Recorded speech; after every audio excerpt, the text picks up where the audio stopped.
Michael, the holidays are imminent, and that means, among other things, it's time to get to the movie theater. And here's one we can't wait to see, Robert Eggers' Nosferatu, a gothic tale of obsession between a haunted young woman and the terrifying vampire infatuated with her, causing untold horror in its wake.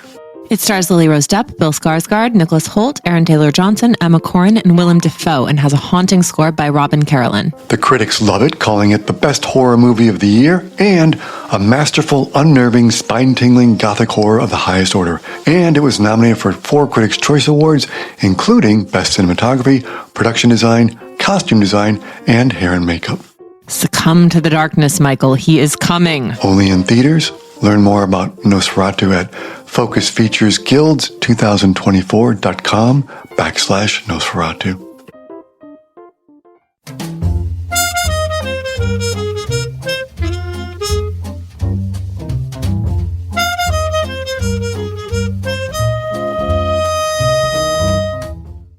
All right, happy Saturday. It's December 28th, 2024, and you are listening to Morning Meeting. I'm Ashley Baker in London. And I'm Michael Haney in New York City. And here we are, Michael, at the end of another wonderful year. We'd like to thank everyone so much for joining us this year, as we've had so many fun and hopefully intriguing conversations, and so much has happened in the news. Although that being said, Michael, this week we're not paying attention to any of that because it is definitely holiday time in our universe. And on that note, let's get to the good stuff. Yeah, well, we've got, as regular readers of ML know, each week we run our Attention Horror Index, wherein we call out those people who were desperate for media attention in the previous 7 days. And this week, the man behind the index, our own George Kaloudrakis, is going to take us inside the end-of-year awards for the Attention Horror Index, the biggest winners, or really losers, of 2024. Then, Joe Rodota has his report on Dr. Mary Calderon. You may not know her, but in the 1970s, this 60-year-old woman helped lead American schools into teaching sex ed. Now, the issues she campaigned for are under fire again, this time from the far right. And Joe is going to tell us all about this fascinating woman. And finally, it's been 40 years since the television show Miami Vice debuted, and Josh Karp is going to swing by in his white Lamborghini and flamingo-colored suit to tell us about how a show about 2 cops in the modern-day Casablanca transformed television and in many ways set the mold for The Sopranos, Breaking Bad, and much more. So Ashley, where would you like to begin today? Oh, please. Can't we talk about sex ed on the far right? I mean, why not? It's the holidays. Why not? Joe Rodota, get on here. Let's talk about Mary Calderon. Joe's a California-based writer and producer. He's also the author of The Watergate, Inside America's Most Infamous Address. Welcome, Joe. Hey, good to be with you. Joe, we're having so many conversations right now about not only sex education in schools, but also, questions of gender and children and the Supreme Court and the new Trump administration. I mean, this is really the hot topic of the moment. And your story this week takes us all the way back to the 1970s and tells us a bit about Dr. Mary Calderon, who was really a pioneer of sex education in the U.S. Tell us a little bit about her. Well, at the time that she sort of got into the field of sex education full time, she was about 60 years old. She had just wrapped up her tenure as the first medical director of Planned Parenthood of America. And what she discovered when she was with Planned Parenthood, her mailbox was full of letters of people asking very, very basic questions about human sexuality. And she concluded that Americans really didn't know much about sex. Parents didn't know enough to talk to their children about sex, and she thought there was a gap in the marketplace, the health education field that she could fill. And so she quit Planned Parenthood and started something called SICAS, which is an acronym for Sexuality Information Education Center of the United States. And her goal was to develop science-based sex education curricula that could be used in schools, and it was age appropriate. And then also she had a belief that sexuality was intrinsic to a healthy life. Sexuality was important for an individual's physical well-being and mental well-being. And those are sort of two radical new ideas at the time. And when she opened the doors for this organization, she was overwhelmed by the public response. People flooded the organization, which was based in New York, with requests, and they got into the business in a big way. And so she is really when she died, the New York Times described her as the grande dame of American sex education. And I think that's fair. And that ended up, of course, putting her in the crosshairs of others. Right. So she did encounter a fair amount of resistance as she was pioneering this issue. Who are some of her most vociferous enemies? So she got attention from the John Birch Society types in Southern California. And I might want to set the stage, the late 60s. This is a moment where the Supreme Court is liberalizing many laws around pornography and obscenity, ending the censorship of the written word. You have a nudie musical on Broadway. You also have the pill, right? This is the sexual revolution is going full throttle, and school districts around the country get tied up in these sex education wars. And a lot of the action was in Southern California and centered in and around Anaheim. So Mary was sort of pulled into these local wars by John Birch Society, but her most important adversary, her toughest, most committed foe was a group called the Christian Crusade, and its 270-pound president, the Reverend Billy James Hargis. He was headquartered in Tulsa, Oklahoma, ran a massive Christian broadcasting network, and he decided that Mary had to be stopped. I mean, what was so dangerous about her? If you read some of the materials that she prepared and her talks at the time, they actually seem fairly innocuous. She's ahead of the gender wars. She actually didn't take many questions, had a fairly conservative view of homosexuality at the time. But she thought there was a role for schools, especially public schools, in providing sex education. And that was controversial to a lot of politically conservative organizations. They felt that was sort of the interjection of the state in between a parent and a child. And these groups explicitly said that was actually a goal of the international communist movement, and that's a goal of Marxism, was to separate a parent from a child and place the state in the middle of that conversation.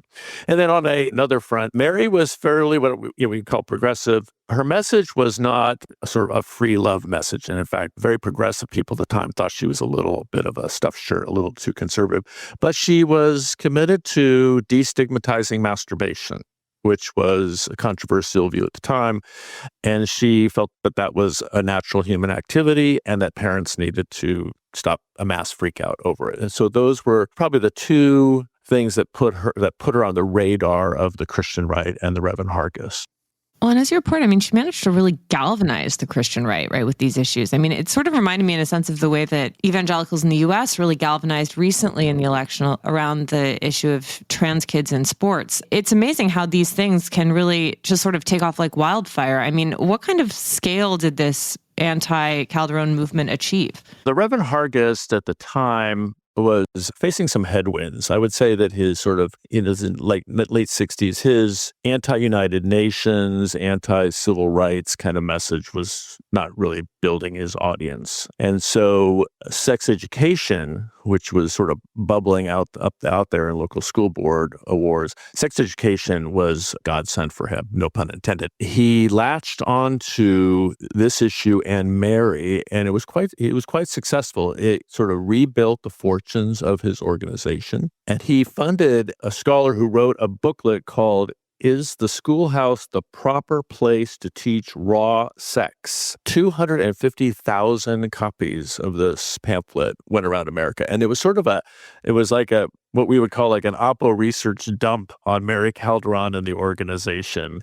But Joe, I mean, it's oftentimes it seems to be the curious case where people who sort of want to sort of crack down these things, I don't know, they seem as imperfect as every other human being. So where did the Reverend end up? How did it play out for him? Can we back up a little bit? Sure. So Mary's first instinct was to ignore the Reverend and ignore all this. She thought these were ad hominem attacks. When asked, she'd say, no, we're not a communist organization. She did some sort of minor rebuttal works, and it just wasn't happening, right? And so, but she decides, I just have to fight back and I have to get out there. She went on Cavett Show, which was huge at the time. She did a Playboy magazine interview. She just became a media presence, and she just pushed back. She actually went into Tulsa, into the Hargis's backyard, and took him on. So Mary going to Playboy, which at the time is sort of like Trump going to Joe Rogan, right? It's like that's where the eyeballs were, so to speak. And she fought back and she stood her ground. The Reverend Hargis wasn't content simply just to have a Christian broadcasting and publishing empire. He wanted a university, and so he started a Christian university in Tulsa, Oklahoma. And they had a choir, and it just was, it was this alternative to higher education at the time, which he felt was godless, and that was not sufficiently anti-communist, not sufficiently patriotic, and not sufficiently Christian. And enrolls, the school gets set up, great fanfare, enrolls classes, and is rolling along. And then there's this interesting thing happens. These two undergraduates meet and get married. On their wedding night, the woman says to her new husband, I really need to unburden myself. I don't want any secrets between us. I had a sexual relationship with Reverend Hargis, President Hargis. And her new husband said, well, that's interesting. So did I. And this comes to the attention of the school management and the trustees, who launched an investigation.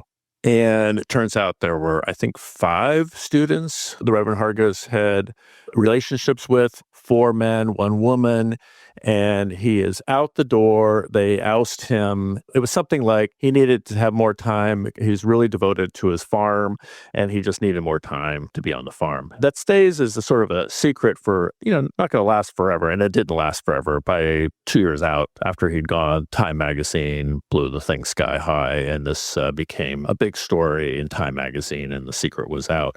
And when he finally passed away, he did get probably the greatest honor one could ever get if one is a scoundrel, and that is an obituary in The Economist. The obituary of Hargis put him in the category of Jerry Falwell and others, and they said it's easy for us to we're so used to the idea of the sinning preacher that it's hard to imagine that at one point the role was an innovation, and the Reverend Hargis was in fact the innovator. I kind of wonder what must have been like at Mary's household when the news of that finally broke, and she probably had a knowing smile like, yeah, there goes another one. Yeah, well, Joe, thank you so much for bringing this incredible historical figure back to the limelight, or back to the spotlight where she so richly deserves to be. I have a feeling this is not the last we're going to be hearing about this topic, so more to come. Thanks so much, Joe. Thanks for having me. All right, well, let's move on. George Kalogerakis? Sure, sex ed, attention whores, why not? Yeah, George has really got a difficult job. He's got to figure out of all of the attention whores in the universe, which ones are the most egregious in any given week. George, fortunately, is here to talk about the champions of 2024, the people we can't stop talking about, even though we don't want to know who they are. George is a writer at large at Airmail and an old hand at Spy, Vanity Fair, and the New York Times, where he was the deputy op-ed editor.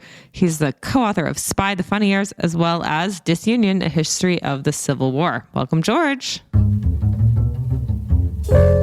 Nice to be here, as always. So, George, we're here to talk about the biggest attention whores of 2024. And, it was a pretty difficult competition to judge, but you have managed to do God's work here. So how did you choose these qualifiers? What was the criteria? Well, it's really, the ultimate result is up to the readers, of course, who vote on our candidates. It was not a difficult year to find candidates. There was a presidential election, and you may have noticed that, generally speaking, politicians are not limelight averse, and that gets more intensified during a campaign. So there was a lot of that. And I would say the politicians dominated, and one in particular, of course. But there were there are sort of basic major food groups for these attention whores, and I think of it as politicians, royals, and Kardashians, basically. That's what it breaks down to. And then there are the surprises that come along, which make it interesting. Okay, so we've had a disproportionate number of politicians on the list. Trump obviously being the one that we'll speak about at the end, but who else made the cut? Biden did, certainly. Kamala Harris appeared as a candidate a couple of times. I'm not talking about just for president, but for AWI. And then there were a lot of sort of related people, not technically politicians. Well, we had Nikki Haley, of course, for a while. But then you have people like Tucker Carlson or Elon Musk who sort of get involved with politics, even if they're not technically politicians. We also had Bob Menendez, who we can get to this, but we're looking at him to pop up again next year since he's about to be sentenced in January, I think. Gavin Newsom, turned out he was paying $200,000 a year for a private photographer. Rudy Giuliani, of course, J.D. Vance, RFK Jr., heard a lot about him. So there's no shortage. And your friend George Santos. Yeah. No, and I also just want to point out, as you mentioned, Gavin Newsom, $200,000 of taxpayer money, not his own money, but taxpayer money, to have a photographer follow him at all times. So right. We don't do that, do we? I mean, Ashley? Yeah. I haven't checked my expense account lately. Not yet. Yeah, George Santos is another one who's going to be sentenced in February, I think. So he's going to pop up. Can never, forget about Marjorie Taylor Greene, who's a compulsive attention seeker. I mean, and, lots of people are noisy, but she's got a gift for some of the stuff she says. And so she's been a regular nominee. It's great if one can win this thing each week, but, the nominees are all great. It's only one person can win, but that doesn't mean the rest of them are slackers. What I love about your awards, George, is it just gives us a great reminder of all the absurdities that happened this year. Like, I forgot that Yi spent $885,000 on titanium dentures. Thank you. Yes. Actually, to go through the weekly tallies, it was rewarding in a way, but also rather dispiriting to read some of it. But it is a weirdly useful recap to the year if one cares to relive such years. Yeah, there it is. It all comes rushing back. I also forgot, George, that Emmanuel Macron's approval rating was at a whopping 23%. Obviously he's in the news again at this particular moment because of Le Pen saying that he's about to fail. A new presidential election could be coming our way. These political leaders of Europe, they all seem to be in crisis, no? Yes, they did very well for themselves. It's not just our country here in the U.S. Macron's thing, we included him because of the photos he posted of himself with a punching bag. But more recently, his government collapsed, and then Germany's government collapsed, and there's a crisis in Canada. So yes, there is a lot around the world that is worthy of attention of all sorts. Then there's also just like the random stuff people do. As you know, Russell Brand got baptized in the Thames River this year. Rupert Murdoch marrying for the 5th time to a woman who is 67, but, that's still kind of 26 years his junior, so he's still kind of digging the young ladies for attention. But there's always more than a few oddballs, right? I mean, those are the especially rewarding nominees for attention whore. I mean, some are, for better or worse, predictable, like Trump, but it's the ones that come out of nowhere that, maybe it's their one moment. They have their week of glory. Sometimes people you've never heard of. I mean, sometimes it is Rupert Murdoch, but sometimes it's someone you've never heard of who does something or says something that, rises above, and they need to be celebrated. Now, as we look into 2025, I keep hoping that we're going to have a fresh start, but I have this sneaking suspicion that we're going to see some of these names pop up in the AWI yet again, perhaps even as soon as January 4th. I know. It's hard to imagine that it won't be some of the same people. But one thing that I found interesting was right after the election, down in Mar-a-Lago, Trump said to Bobby Kennedy, "Don't get too popular, Bobby." I don't know if you remember that quote. It was so revealing because he's trying to appoint all these characters to cabinet positions and so on. And any of them can, on their own, do and say things that will warrant a lot of attention, and some of it won't be good. But they can't get too much because he requires all the attention. He needs a spotlight. So it'll be interesting to see whichever of these people get through and are confirmed, how noisy they really end up being, because you can't take the attention away from the boss. And we'll see what happens with that. But as Michael said, there are always going to be surprises. There's certainly some people you can anticipate apart from Trump who will be in the news a lot. Elon Musk, for instance, and, the politicians who are going to get sentenced or former politicians. But yeah, it's the ones you never know from week to week. I think that's the fun of the AWIs.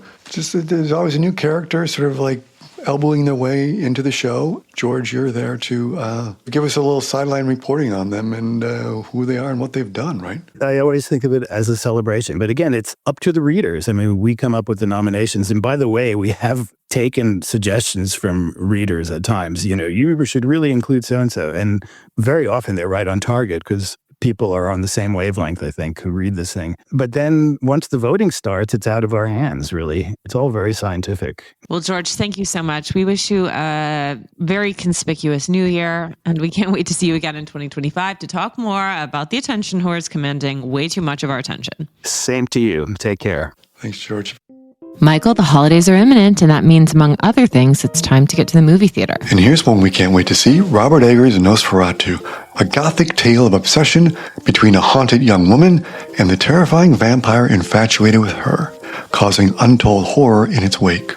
It stars Lily Rose Depp, Bill Skarsgård, Nicholas Hoult, Aaron Taylor-Johnson, Emma Corrin, and Willem Dafoe, and has a haunting score by Robin Carolyn. The critics love it, calling it the best horror movie of the year and a masterful, unnerving, spine-tingling gothic horror of the highest order. And it was nominated for 4 Critics' Choice Awards, including Best Cinematography, Production Design, Costume Design, and Hair and Makeup.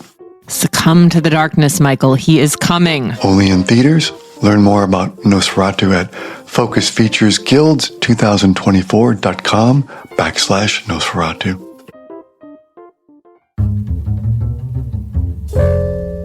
All right, Michael, after all of that, we need a bit of a palate cleanser, I think. And who better than Josh Karp to take us out of the present day and back into the glory days of the 1980s when times were so much simpler? Josh Karp is a Chicago-based writer and the author of A Futile and Stupid Gesture, How Doug Kenny and National Lampoon Changed Comedy Forever. Welcome, Josh.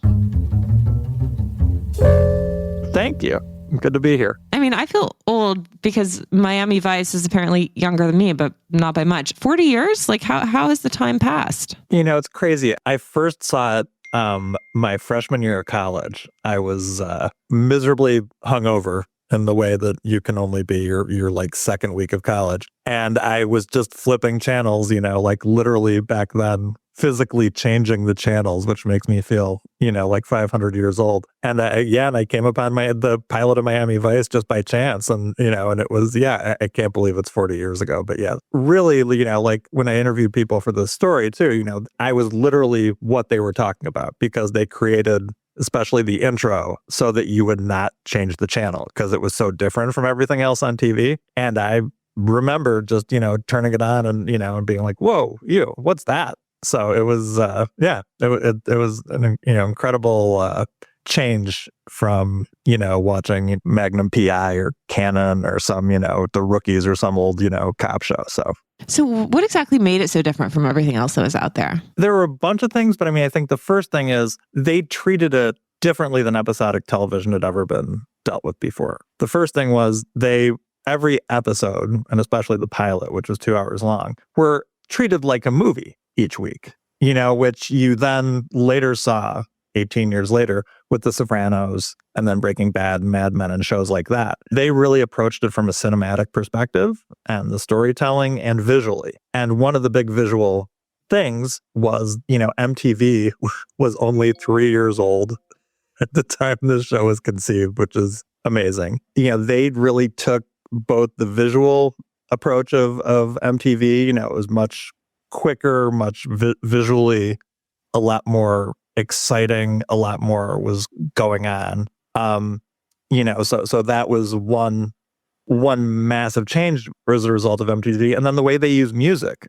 they took contemporary popular music and they didn't just use it on the show, they used it to move the narrative forward.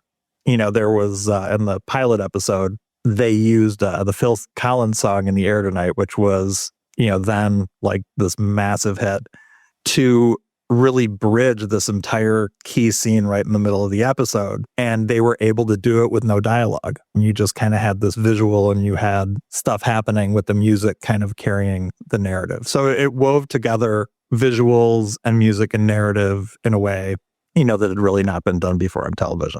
So Josh, I mean, now we have this clear image of Miami in our minds, right? It all feels very predictable and almost cliched. But in the 80s, what was Miami's reputation at that time, and how did the show change it? It was where my grandparents went for vacation when they were over 70, is what it was. I mean, it was Michael Mann, who has gone on to direct Heat and The Insider and all these, great movies. He and Tony Yurkovich, who conceived the series and wrote the pilot, they took this small portion of Miami, which was really this Art Deco district in South Beach, which was, very cool architecture and really cool color-wise, pastels and, all this stuff.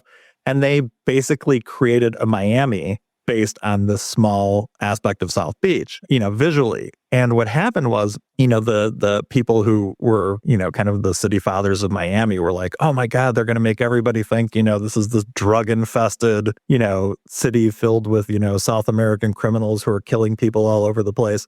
And within 3 years, they had reinvented the entire city to be like the city represented on Miami Vice, because Miami Vice made Miami cool. It, it was no longer, the old people place. It was, this place where, these cool cops operated and everything was cool and stylish. Yeah, so they really altered the Miami of today, which I have not been to in a long time, is massively influenced by the Miami of Miami Vice. So let's talk about those cool cops, Josh. Crockett and Tubbs, Don Johnson and Philip Michael Thomas. Don Johnson, probably known to some people as the father of that girl, Dakota Johnson. But because, you and I think are of a similar age. And I wasn't wearing a white suit with a neon-colored T-shirt underneath it. But the influence of these guys, their style, as you note, obviously in the show, and their characters, they became iconic. Yet, as you kind of report in your story, NBC, the network, wasn't keen on casting Johnson. Even the casting of Philip Michael Thomas was sort of incidental, too. So tell us how these guys ended up in the show and their impact on the culture. Yeah, so Don Johnson, who this show made him, a massive star. I mean, he was the biggest TV star in the world, or in the United States all of a sudden in, 1985 or, whatever, once the show had been on for a year. And they did not want him. When Tony Yurkovich wrote the script and they asked him who he wanted to cast as Sonny Crockett, who was this kind of new South, when the South was, transitioning out of what we all kind of perceived the South to be many years ago. He was kind of this representative of the New South. He was, extremely cool, kind of morally conflicted, all this stuff. What happened was he said, oh yeah, I saw this guy, Don Johnson, at a restaurant on the Sunset Strip. He's like, and that guy is like the most charismatic, cool guy. He's like, he can totally carry the show. He's got all the right qualities for Sonny Crockett. The NBC execs were like, no, he's a 6-time loser, was the term they applied to him.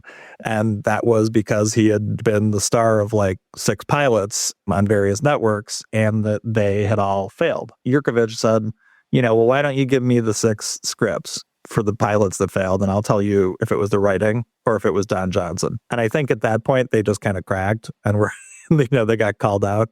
So he, and they gave in. And then with Philip Michael Thomas, he had been, kind of bouncing around television, and Yurkovich had been a writer for Hill Street Blues and Starsky and Hutch, which is where Michael Mann came from as well. Which it's kind of funny. You look back and you're like, God, these guys, came out of Starsky and Hutch. Philip Michael Thomas had been on, a small part in some script that Yurkovich had written, maybe 8 or 10 years before. Yeah, and he, they got him to play the other part. Yeah, and they just really had chemistry. There was, a story that they had picked on Johnson, and they were auditioning all kinds of people for the Philip Michael Thomas role.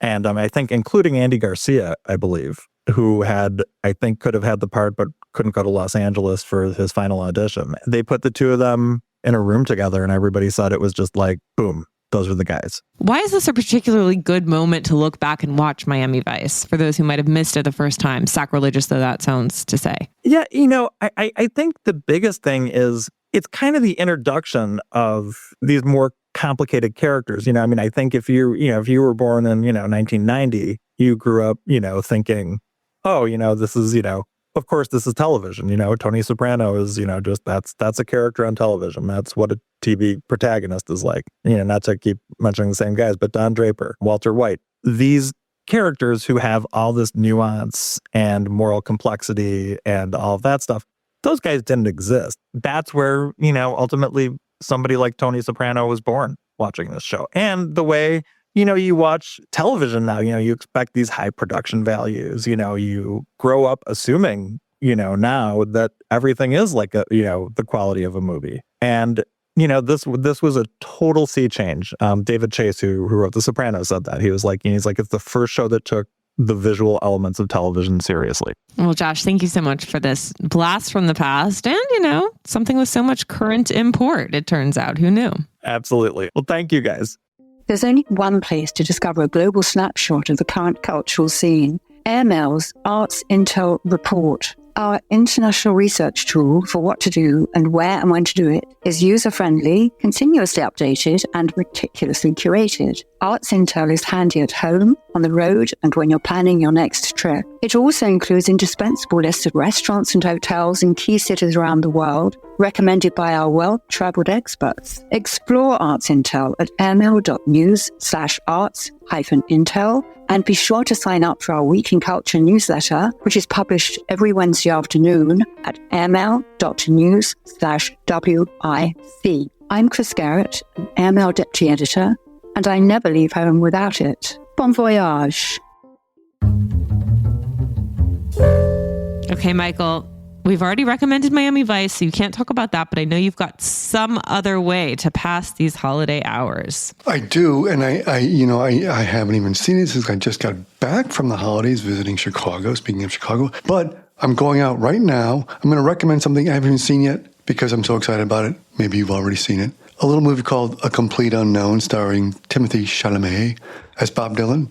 Can we all go see it? I mean, this is the thing we're going to be talking about next week. If it has to be good. If it's not good, we have no reason even to begin 2025. We might as well just end it here. I know. So, I mean, I'm recommending that we all go see it and we all be able to talk about it. So that's what I've got because it's the holidays and everything's screwed up, and that's where I'm headed right after this. Favorite Dylan album? Go. Blood on the Tracks, easily. Favorite song? Maybe Girl from the North Country, but the duet with Johnny Cash. You? Wow. Okay, fine. Blood on the Tracks over here. Sorry. Yeah. It's how about you? Blonde on Blonde? I mean, what? Blood on the Tracks? Like, do I have to pick a favorite? Yeah, I don't know. You're the one throwing out these questions. I know. I like Self-Portrait, too, I'm sorry to say. That's good. Well, what's not to love? How many times have you seen Dylan? Twice. You? 4. Look at you. Yeah. I took my son Charlie. He was playing this gig at the Beacon Theater in New York. Like, he would do a residency there in November for several years. So I took Charlie when he was 5 and 6, thinking that it would set him off on a good tradition of listening to music and set his taste for life. And unfortunately now he listens to a lot of this guy named Dave, and he's very he has pretty good taste in music. It's just not Dylan. But yeah, he's been kind of hit, or, he's not the live performer he once was, but still an incredible thing to see. Yeah. Well, Charlie's young. It could all just kick in when puberty snaps, and there it goes. Yeah, I mean, he definitely has got some cred. On that note, we would like to thank our sponsor, Focused Features, and we wish you all a wonderful holiday weekend. Mike, will you please read us out?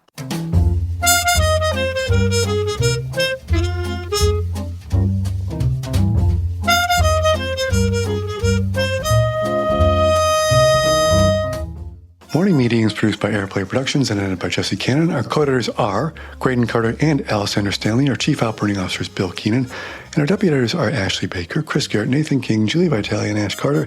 Our CMO is Emily Davis, and our music supervisor is Randall Poster. The theme music is The Cute Monster by the Buddy Collette Quintet, and a new edition of Airmail is published every Saturday. So please subscribe and enjoy all of our stories on airmail.news, which we update every day. You can also find us on Twitter and Instagram at Airmail Weekly. We will be back here next Saturday with another edition of Morning Meeting, but in the meantime, be sure to subscribe to Spotify or Apple Music. But most of all, thank you again for joining us.